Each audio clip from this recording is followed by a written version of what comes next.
오늘 로마서 강의 17번째 시간으로 로마서 3장 9절부터 20절의 말씀을 가능성을 배제하라 라는 제목으로 증거하도록 하겠습니다. 오늘 함께 나눌 본문 로마서 3장 9절부터 20절입니다.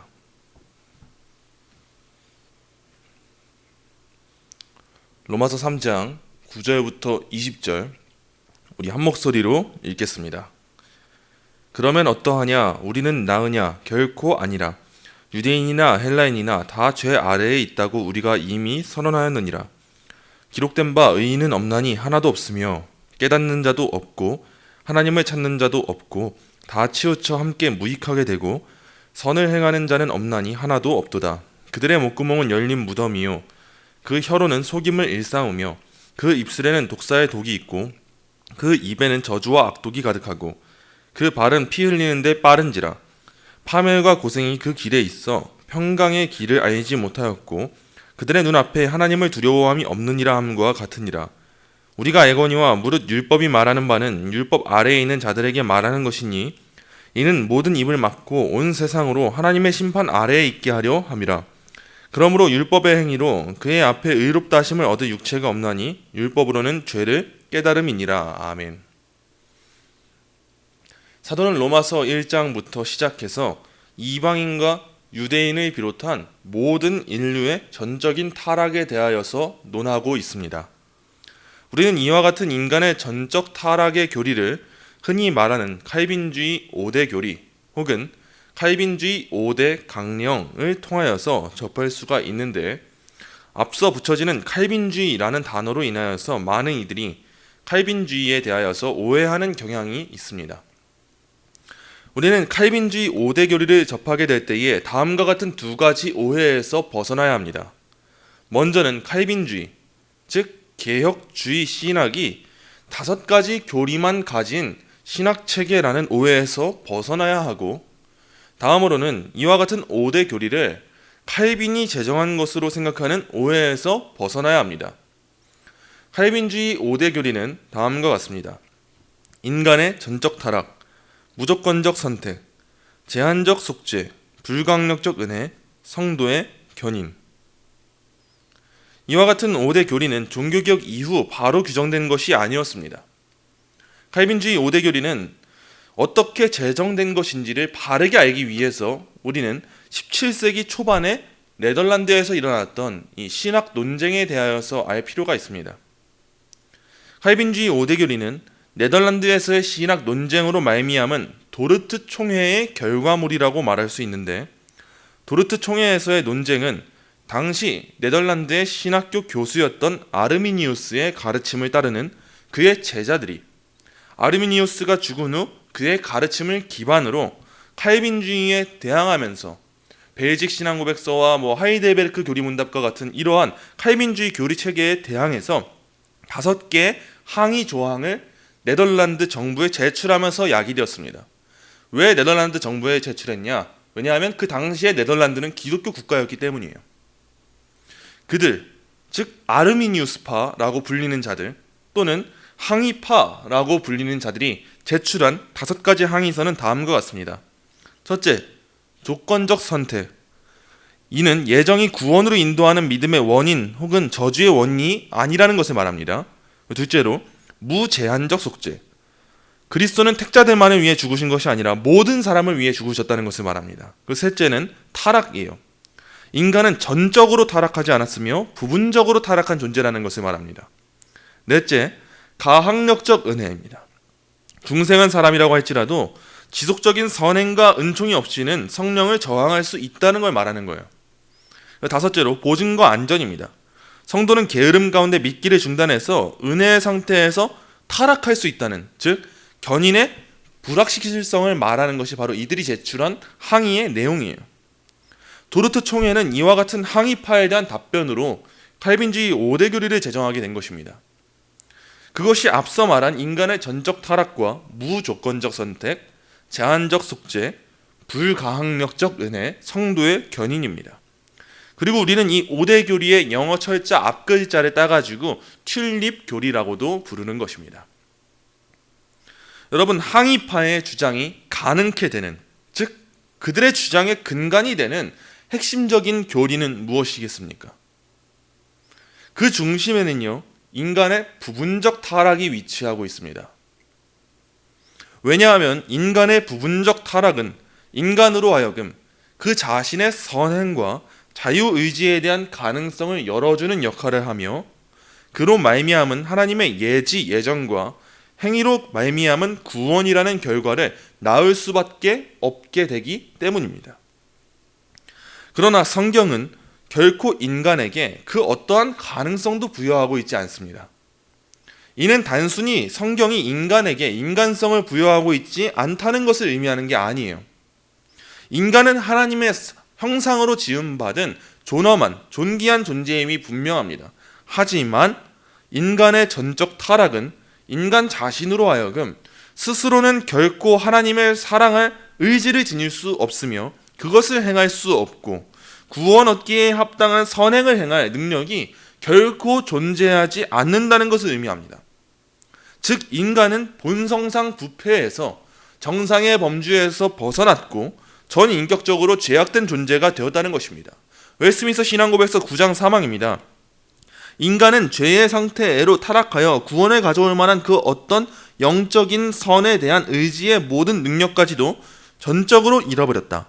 그러므로 본성적 인간은 선을 전적으로 미워하고 죄 중에 죽어 있어서 자신의 힘으로 스스로를 돌이킬 수 없고 또한 회개를 준비할 수도 없다.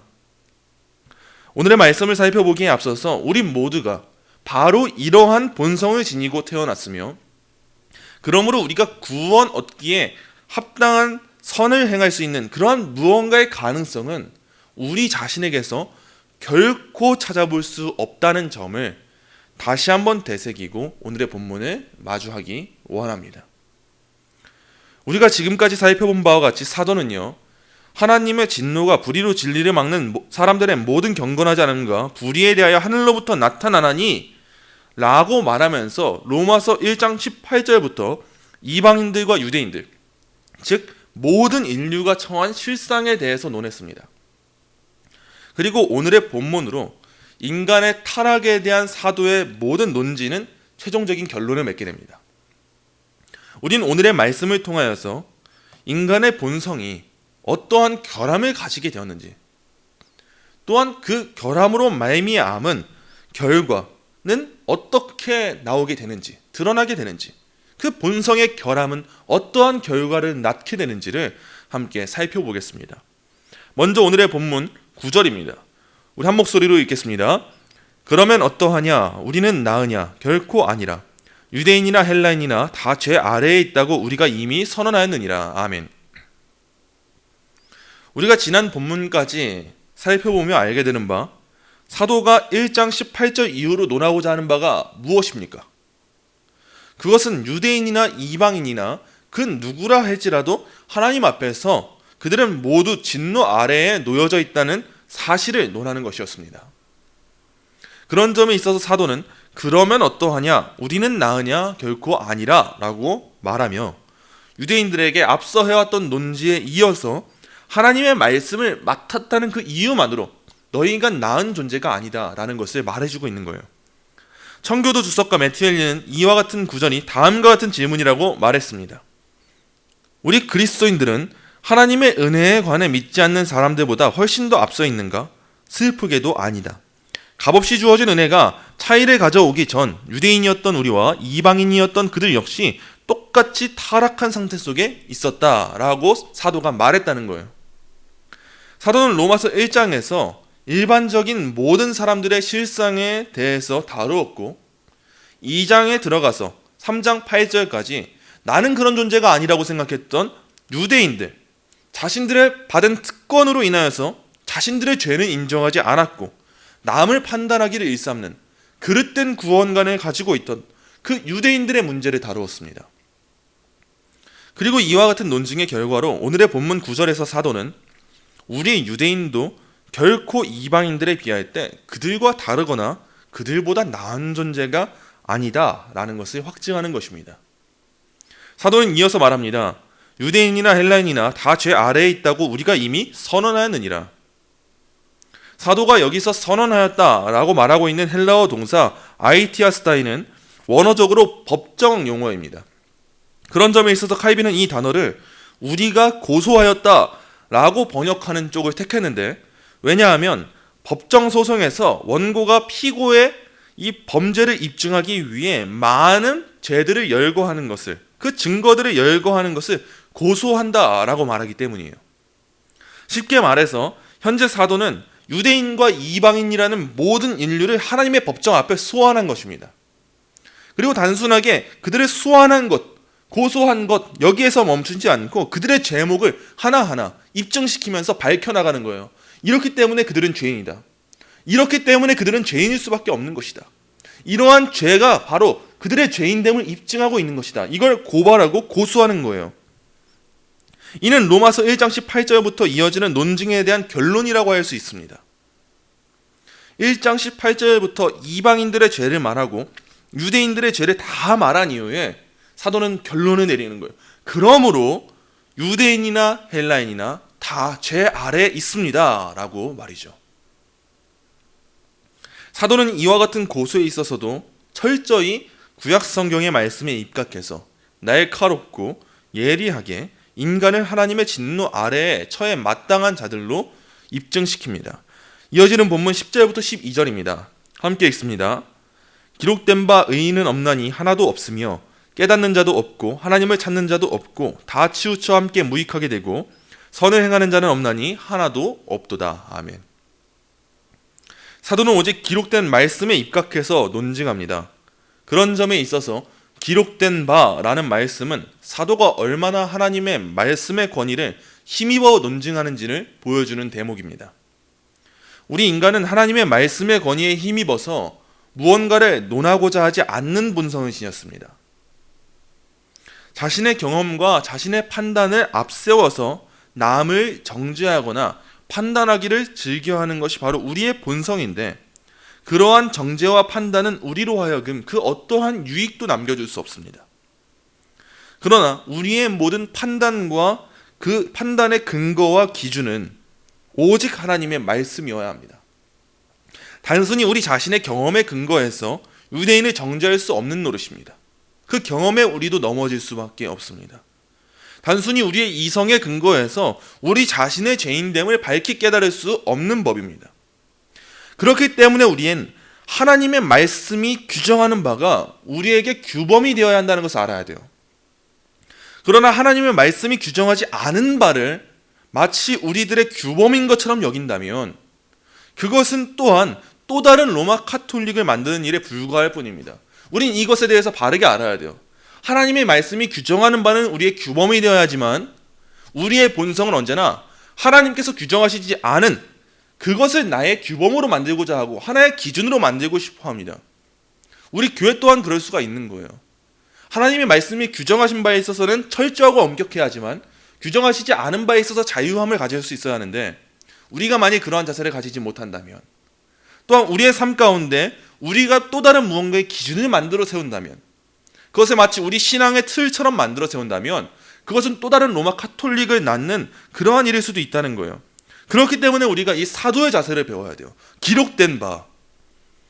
이 기록된 바라는 말 하나에 그러한 신학적인 의미가 담겨져 있는 것입니다. 우리는 언제나 이 계시의 말씀에 의존해서 시작해야 하고, 이 말씀만을 우리의 참된 교사로 삼아야 하고, 이 말씀만이 우리 교회의 기준이 되어야 합니다. 그러므로 우리는 전체 성경이 하나님의 영감된 말씀이라는 것과 오직 성경만이 우리의 모든 신앙과 삶의 규범이라는 이 결과를 언제나 어느 때나 어디에 있든지 산출해야 하는 것이죠. 사도는 이와 같은 자세로 자기가 말하고자 하는, 이 말하고 있는 이 모든 논지의 근거가 기록된 구약 성경이 말하고 있는 바를 따르고 있다는 사실을 이 기록된 바라고 말해주는 것입니다. 그렇다면 성경이 무엇을 말해주고 있습니까? 이어지는 말씀과 같이 의인은 없나니 하나도 없으며 라는 것을, 또한 깨닫는 자도 없고 하나님을 찾는 자도 없고 다 치우쳐 함께 무익하게 되고 선을 행하는 자는 없나니 하나도 없도다라는 것을 성경이 말해주고 있어요. 시편 14편 1절부터 3절입니다. 어리석은 자는 그의 마음에 이르기를 하나님이 없다 하는도다. 그들은 부패하고 그 행실이 가증하니 선을 행하는 자가 없도다. 여호와께서 하늘에서 인생을 굽어 살피사 지각이 있어 하나님을 찾는 자가 있는가 보려 하신즉 다 치우쳐 함께 더러운 자가 되고 선을 행하는 자는 없나니 하나도 없도다. 아멘. 사도는 시편 14편 1절부터 3절 말씀과 시편 51편 1절부터 3절의 말씀을 취하여서 자기 자신의 논증이 결코 개인의 주장이 아니요 하나님의 말씀과 일치하고 있다는 사실을 입증시킵니다. 결국 우리 인간의 본성이 어떠한 상태임을 말해주고 있는 것입니까? 그것은 우리 자신에게 그 어떠한 선한 것도 나올 수 없는 선천적인 결함이 있다는 거예요. 하나님께서는 인간을 하나님을 영화롭게 하는 것과 영원토록 즐거워하도록 지으셨지만 우리가 그 삶을 위하여 유일한 규칙으로 지킬 수 있도록 구약과 신약에 기록된 하나님의 말씀을 주셨지만 또한 그 말씀을 통하여 하나님에 대한 신앙과 인간에 대한 의무를 주셨지만 우리 인간은 이러한 선의 원리를 결코 따라 살 수도 없으며 이와 같은 규범의 지배 아래 놓여 살아가는 자가 단 하나도 없다는 사실을 성경이 말해주고 있다. 나는 지금 그걸 말하는 것이다. 이걸 사도가 말하는 것입니다. 우리의 지성과 감정과 의지는 이제 모두 무용지물이 되어버렸습니다. 인간의 최고 목적을 인간 스스로가 포기하고 말았습니다. 그리고 인간은 그들이 모이면 모일수록 선을 행하기는커녕 오히려 쓰레기 더미와 같이 함께 더욱 무익해지는 처지에 놓였습니다. 바로 이것이 인간 본성의 결함이에요. 과연 이러한 인간에게 참된 선이 존재하겠습니까? 의가 존재하겠습니까? 하나님만이 참된 선이신데 그러한 하나님을 알지 못하고 그러한 하나님을 찾지 않는데 과연 인간에게 참된 선이 존재할 수 있겠냐는 말입니다. 여러분, 그렇다면 이러한 본성이 낳게 되는 결과가 무엇입니까? 그것은 실제적으로 이어지는 말씀들과 같이 나타납니다. 이어지는 말씀 13절 14절입니다. 함께 읽습니다. 그들의 목구멍은 열린 무덤이요 그 혀로는 속임을 일삼으며 그 입술에는 독사의 독이 있고 그 입에는 저주와 악독이 가득하고. 아멘. 먼저 인간의 말이 본성의 결함의 결과로서 악하게 드러나게 됩니다. 인간의 말이요. 사도는 그들의 목구멍은 열린 무덤이라고 말했는데 이는 시편 5편 9절의 말씀을 취한 것으로 사람의 목구멍이라는 것이 사람을 마치 통째로 삼켜버릴 정도로 야만성을 가지고 있고 가혹하다는 것을 말합니다. 당시 팔레스타인에 있는 무덤은요, 사람들이 서서 드나들 수 있을 정도로 큰 굴로 되어 있어서 그 앞을 큰 돌로 막았습니다. 그런데 이 바울이 사람의 목구멍을 무덤으로 비유한 것, 이것은 무엇을 의미하겠습니까? 이것은 사람의 목구멍이 사람을 삼키고도 남는다는 것을 말합니다. 그만큼의 위력을 갖고 있다는 거예요. 또한 그 혀로는 속임을 일삼으며 라고 기록된 바와 같이 이제 인간은요, 마귀의 자식들이 되어 그 혀로는 거짓말과 비방과 아첨하는 말, 이것밖에 할 수 없게 되었습니다. 이는 모두 거짓의 압인 마귀의 속성이지 않습니까? 또한 그 입술에는 독사의 독이 있고 그 입에는 저주와 악독이 가득합니다. 이는 인간의 입술이 어떤 일이든 어떠한 상황이든 악한 기운을 내뿜으며 남을 저주하기를 일삼는 그러한 존재가 되었다는 것을 의미합니다. 야고보서 3장 2절은 다음과 같이 말씀합니다. 우리가 다 실수가 많으니 만일 말의 실수가 없는 자라면 곧 온전한 사람이라 능히 온 몸도 굴레 씌우리라. 아멘. 이와 같은 말씀을 통해서 보게 되는 바와 같이 우리는 인간의 입술을 통하여서 인간 본성의 결함이 어떻게 드러나게 되는지를 발견할 수 있어야 합니다. 그리고 인간 본성의 결함의 이 결과는요, 인간의 입술만이 아니라 행동을 통해서도 드러나게 됩니다. 이어지는 말씀 15절부터 17절 함께 읽습니다. 그 발은 피 흘리는데 빠른지라 파멸과 고생이 그 길에 있어 평강의 길을 알지 못하였고. 아멘.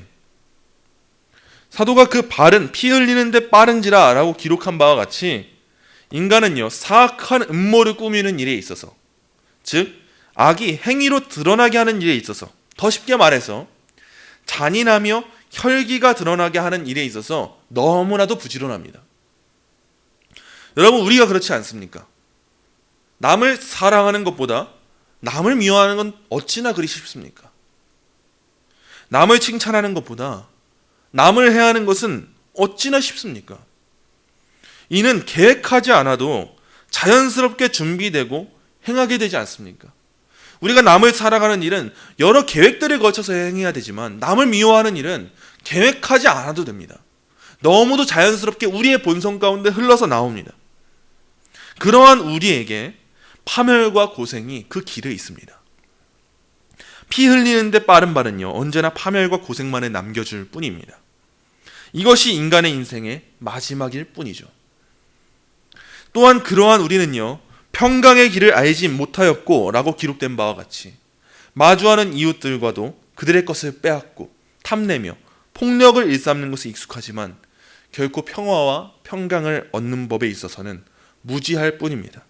그리고 무엇보다도 죄와 사망으로부터 진정한 자유와 평강을 누릴 수 없는 존재, 끝까지 파멸과 고생만을 품고 살아가며 참된 평화와 자유는 누릴 수 없는 존재가 바로 우리 인간이라는 거예요.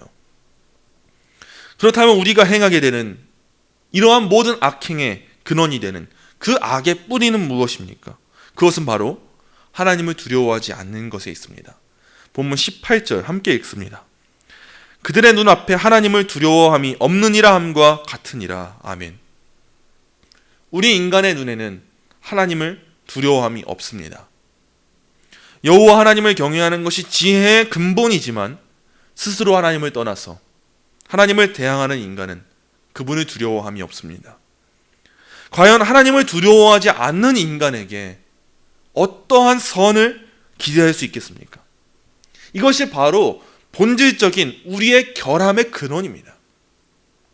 아담이 그러했던 것처럼, 또한 유대인들과 이방인들이 그랬던 것처럼, 또한 오늘날에 살아가는 우리가 그랬던 것처럼 하나님을 두려워하는 재갈을 우리에게 물리지 않고서는 우린 결코 그분이 기뻐하시는 선을 행할 수 없습니다. 그런즉 의인은 없나니 하나도 없다는 거예요. 우리는 하나님의 형상으로 지음받아 하나님을 아는 지식으로 하나님을 경외해야 하는 자들이었습니다.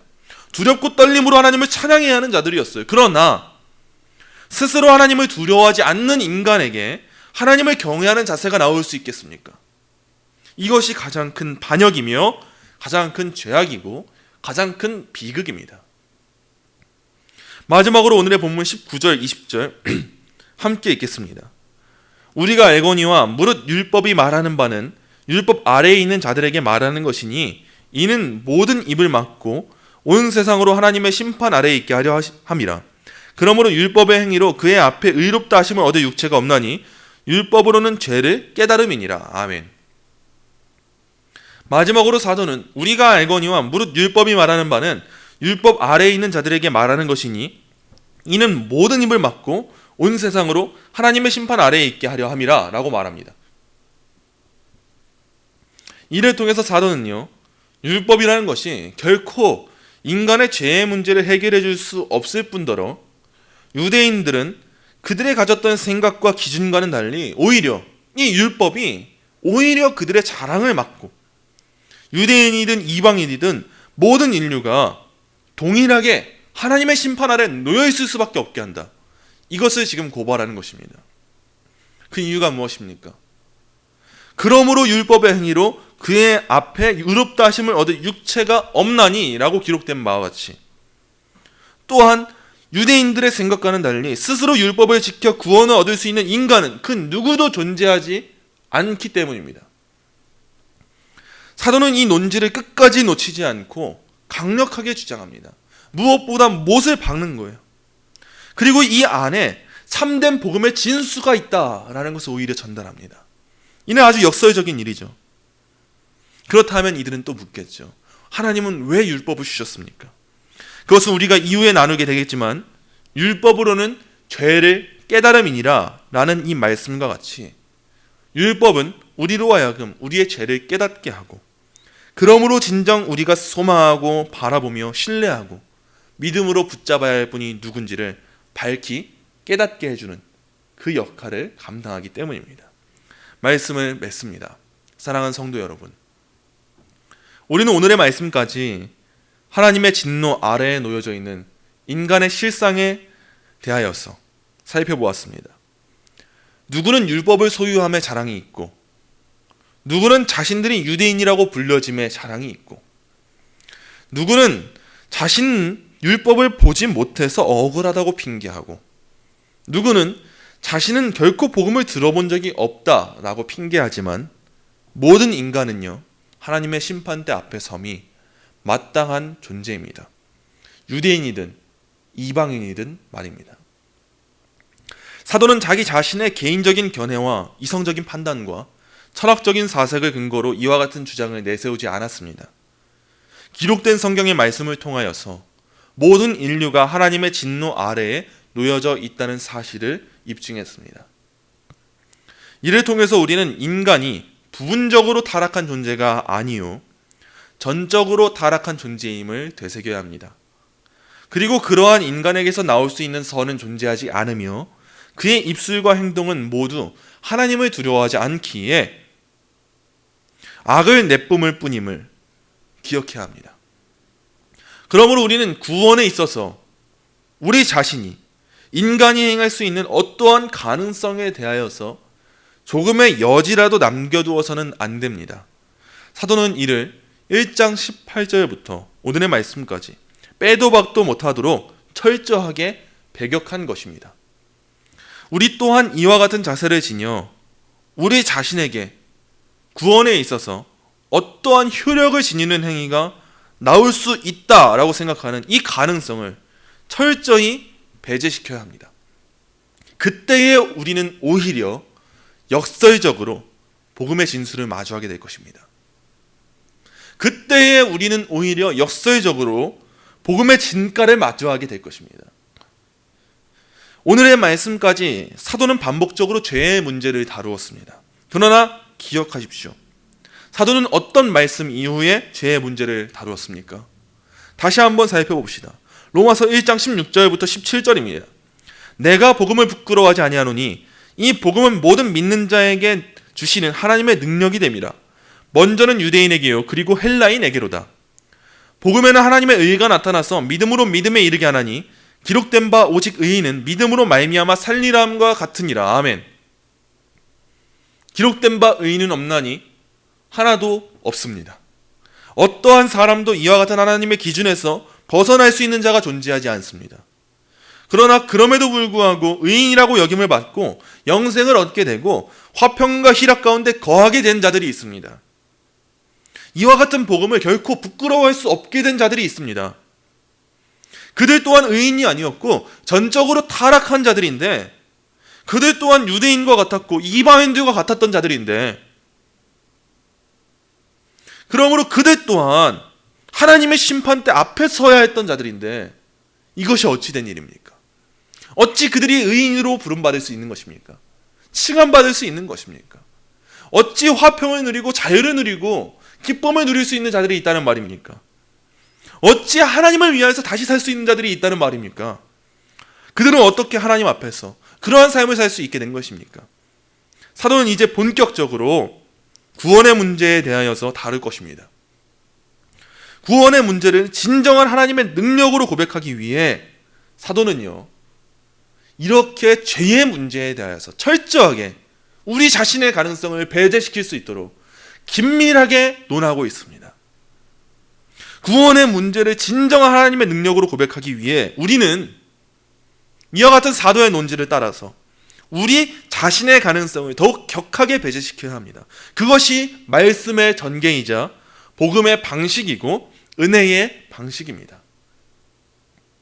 그러므로 먼저는 우리가 할 수 있는 최선을 다해서 우리 자신의 이 가능성을 배제시키고 하나님의 일하심의 방식이 무엇인지, 또한 하나님께서 어떻게 은혜를 베푸시는지 앞으로 나누게 될 로마서의 말씀을 비롯한 하나님의 말씀을 통하여서 깨닫기 위해 힘쓰십시오. 그때 우리는 우리의 신앙의 선배들이 그러했던 것처럼 우리 자신의 본성은 결코 의인이 아니지만, 심지어는 가장 추악하고 더러운 쓰레기 더미와 같은 존재이지만, 그러한 우리를 의인으로 칭하시는 하나님의 능력으로서의 복음이 어떠한지를 더욱 깊이 깨닫게 될 것입니다. 여러분, 기록된 바 의인은 없나니 하나도 없습니다. 그러한 자가 바로 저와 여러분, 우리였습니다.